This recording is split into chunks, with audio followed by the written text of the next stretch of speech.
This is a pretty crazy story from The Guardian. So English councils are paying private landlords millions in incentives to house homeless families. Now, of course, councils paying landlords to house homeless people is nothing new. They have a legal duty to house homeless families. And because they were forced to sell off huge chunks of their housing stock, they have nowhere to put them other than the private rental sector. What's new about this story, though, is that these millions of pounds aren't going on rent, but rather one-off payments to landlords simply to allow poor people to rent their homes. So The Guardian report this. Data gathered by the campaign group Generation Rent via Freedom of Information request showed that 37 councils spent more than £31 million on one-off cash payments to private landlords on 10,792 occasions in 2024 to 2025. There's a quote from Ben Twomey from Generation Rent. He says, the soaring cost of renting and the government's decision to freeze the local housing allowance has put councils across the country in a near impossible position. In a desperate bid to avoid placing people in temporary accommodation, they're forced to pay individual landlords sometimes tens of thousands of pounds just for them to agree to rent out their home. It's a senseless waste of money. Of course, councils aren't doing this just for the hell of it. They don't really have much choice. So this is how the councils who are giving these lump sums to landlords justified it. So Grace Williams, the executive member for housing and regeneration at London Councils, said the capital was grappling with the most extreme homelessness emergency in the country, and boroughs were facing huge difficulties meeting their legal duty to find accommodation for homeless residents. Rather than using expensive hotels and B&Bs, working with local landlords in the private rented sector can secure better outcomes for homeless families and improved value for money, she said. Now, this executive member for housing and regeneration at London Councils, she's probably right. So councils spent a total of £2.3 billion on temporary accommodation in the year 2023 to 2024. And that completely, of course, dwarfs the £31 million that's being paid in one-off incentives to private landlords. So one-off incentives to get people in regular private housing instead of temporary accommodation. Both sums, of course, are pretty huge and a sign of the fact that councils have sold off all of the housing that they could have put these people in. Aaron, it's a sort of familiar story, but I do think this sort of sums up to quite a large degree the extent to which councils are they have to go and beg the private sector to house people. And again, remember, it's the council's legal duty to house these people. So the council doesn't have a choice. So the central state has left councils with the legal obligation to house people, but also since Thatcher has obliged them to sell off their own housing. So the reason you've got all of these broke councils is because you've said, well, you have to house these people, but we're not going to give you the resources to build your own houses. You're going to have to beg private landlords to put them up. And it seems just a very irrational way of organising a state to me. Yeah, so there's lots of expectations, like you say, duties, not just with regards to housing, but also things like elderly care, social care that is placed on local authorities. So they have these responsibilities, but they don't have the means by which to resolve them. So someone like Gothenburg in Sweden, Michael, if they have a particular issue, whether it's transport infrastructure, one example, maybe they want to undertake a greening initiative somewhere, which is going to cost lots of money, they can raise taxes. And we are very unique, Michael, as an advanced economy with a very developed civil society. We don't actually give major cities the ability, or local authorities, we don't give them the ability to raise their own revenues to a significant extent.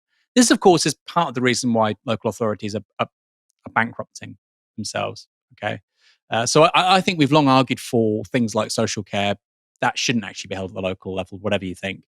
I think housing probably should. So this is a question of being able to generate your own revenues. There's two ways to do that, of course. Can they borrow on wider markets, financial markets? I think they should be able to. That, of course, can come with downsides because a local authority might screw up and bankrupt themselves. People make bad financial bets all the time. Should they also be able to play around with their own tax base? I think so. We are so far away from that, though, Michael. Even somewhere like the Scottish Parliament have very minimal tax raising powers. They have some, and they're quite recent, but they're not very significant. I would like to see local authorities having far more tax raising powers. Right now, of course, you have council tax, but even then, there's a cap of 5%. If it's going to be more than that, you have to make up all kinds of, there's tons of caveats. But I would like to see a lot more than that. I think I'd like to see a local sales tax too. I think probably you have a national VAT rate of maybe 15% or maybe lower.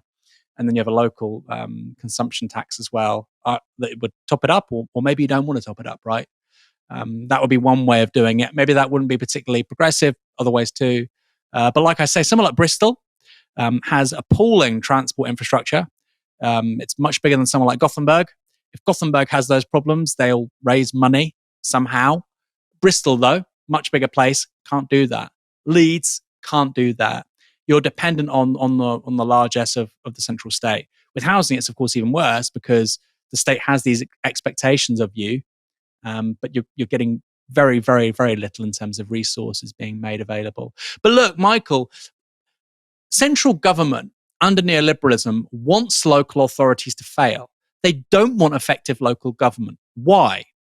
Because if you have effective local government, which is not based upon the market principle, it fundamentally undermines the ideological substrate, claims, principles of neoliberalism. If you have an effective local authority which can administer public transport, housing, and other things too, really well, without recourse entirely to private ownership, then all of a sudden, for the Adam Smith Institute and the Institute of Economic Affairs and all the other right-wing think tanks in central London, that's a big intellectual challenge. So a key part of their political project is for local government to be fundamentally dysfunctional. That's the point. That's the point. And the only parts of local government that will work under those conditions will be in wealthier areas. And all of a sudden, how do we define good local government? Who charges the lowest rate of council tax? And of course, in Westminster, for instance, one local authority in central London, you have historically low rates of council tax because it's quite an affluent place.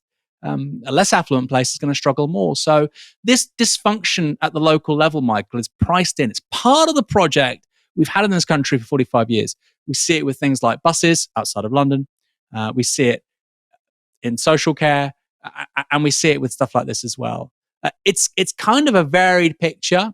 If you look at, for instance, HMOs, as I understand it, where I am, the local authority I am, politicians here can't do very much. They can't really do very much to stop HMOs, okay?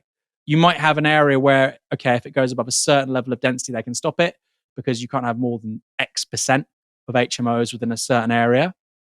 But if there are very few HMOs in an area, they can't really stop it.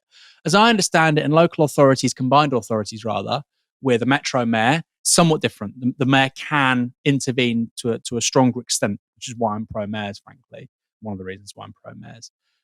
But when people say, I'm sick of the councillors, they won't stop this HMO, or they won't do this, or they won't do that, they are very, very constrained in what they can do. And that's by design. Okay, so we talked about how this is a story about local councils being hamstrung, which I think it absolutely is. I think it is also a broader story which includes the state itself, so sort of a national government, in terms of how they have been left sort of desperate and with the begging bowl to, I suppose not the begging bowl, but sort of begging the private sector to do stuff because they can't do it themselves. And I've shown this chart before on this show, but I do think it does so much to explain the crises Western governments currently find themselves in. So it's from the World Inequality Report by Thomas Piketty. It shows how private wealth and public wealth has changed as a proportion of national income in major rich economies since 1970. So as you can see, private wealth has exploded since the 1970s as a proportion of GDP. So it used to be that total private wealth, so that's property, stocks and shares and the like, they used to be worth 2 to 4 times as much as annual GDP. That's now gone up to 5 to 7 times annual GDP. Remember, that won't just be rich people, that'll also just be homeowners. Meanwhile, the value of public wealth has collapsed. This has been especially severe in the UK. So here, public wealth dropped from 60% of GDP in 1970 to minus 106% in 2020. And so what does that mean? Well, in the 1970s, the state used to have assets which it could draw upon to fulfill its vital functions and to give it leverage vis-a-vis the private sector and private actors. Now, when the state needs to do something, it has to beg the private sector to do it for them and to pay them handsomely in the process. Now, I think this is, Gary Stevenson actually sent me this chart, and I do think it explains so much because it's not, by the way, it's not about government debt. So government debt is about how much they owe the financial markets or the Bank of England. This is including assets and liabilities. So included in this would be, the rail network when they owned it, the coal power plants when they owned them, all the hospitals that they used to own, which are now owned by PFI companies. So it's not an argument as to say debt is bad. It's to say you want a bunch of assets that you can draw upon so that you're not constantly in hock to the private sector. I suppose your comments on that, Aaron, I just find that really instructive. I come back to it quite a lot. Isn't it fascinating? Going back again to sort of neoliberalism. And of course, the fixation with home ownership in this country, and by the way, home ownership, owner occupancy is much higher in former communist countries and indeed continuing communist countries than it is in this country. But the fixation with home ownership goes back a very long way. That phrase of a property owning democracy, I believe, goes back to the 1920s. But that fixation with owner occupancy, particularly with right to buy, just takes off in the 80s. So at the very same time, you have this idea that housing security is only possible if you own a property, right? You don't want to rent. You want to own. You want a home of your own. You want bricks and mortar. You want an asset, right?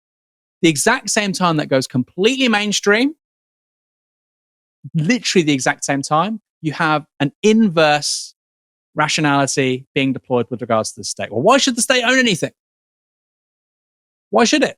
The state should just sell everything, and then it can just procure services from people who now own the infrastructure it used to have, and then they can charge the state. It's a scandal, Michael. I mean, it's a scandal. We're not just talking about things like the water industry, which are a scam, actually. The water industry is the biggest scam in the history of this country. It's the biggest act of organized criminality, I think, in the history of this country. But if you look at this thing in the whole, it's just quite extraordinary. Britain was, I think, maybe even the first country to use civilian nuclear energy, or the second. Britain was one of the first countries to have commercial jet airliners. It was one of the first countries to be able to have the ability to put a satellite into space. Extraordinary technology. Two countries on this planet managed to build at scale the kinds of bombers that Britain used in the Second World War to really, really excellent effect, the United States and Great Britain. So there's this extraordinary technological base at the end of the Second World War. We take that forward, 50s, 60s, 70s. You think Concorde, again, nuclear energy. You think about some of the civilian technologies that were developed under what became BT. Even with regards to high-speed rail, intercity trains in this country in the 70s were pretty much cutting edge. They weren't bullet trains, but they were pretty cutting edge in terms of the technology being deployed. And then we've gone nowhere for 50 or 60 years. And you walk outside and the pavements look like shit. There's rubbish everywhere. Everything looks like crap. The public domain is terrible. You go into somebody's house and you're going to see £2,000 worth of consumer appliances. I can make a soft whip ice cream out of God knows what, frozen avocado and walnuts, right? So as a society, we've decided that doesn't matter, but this does. But going back to my original point, at the exact same time that we're told that security means owning assets, the inverse applies to the state. And as a result, we've impoverished the state.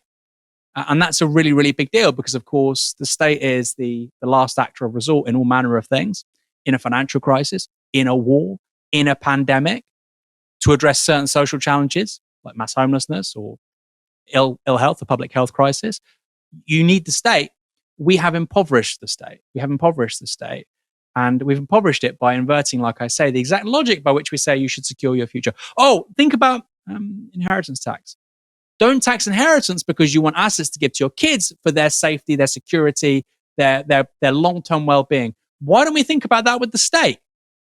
Well, hold on. When the state had hundreds of billions of pounds worth of resources, why couldn't future citizens inherit those? No, we decided basically to give them away. And that wasn't all 30, 40, 50 years ago. As recently as the 2010s, you have the privatization of Royal Mail, right? So for peanuts, by the way, for peanuts, this is a scandal.